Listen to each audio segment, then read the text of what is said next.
Okay, I'm going to show you guys a quick and easy way to change the video resolution on your Osmo Pocket 3.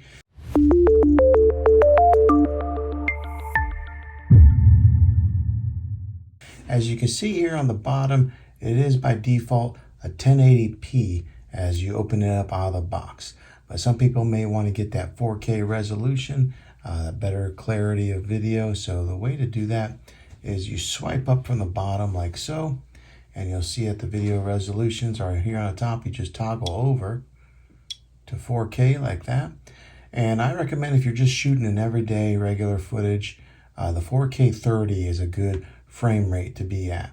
Now say you want to have more of that cinematic look, then you can switch it over to like 24 or 25. If you want to go more of a slow motion, then you can take and put that over to a 60. But the 4K 30 frames per second is a good video resolution to put this at. But that's how you change the video resolution on your DJI Osmo Pocket 3.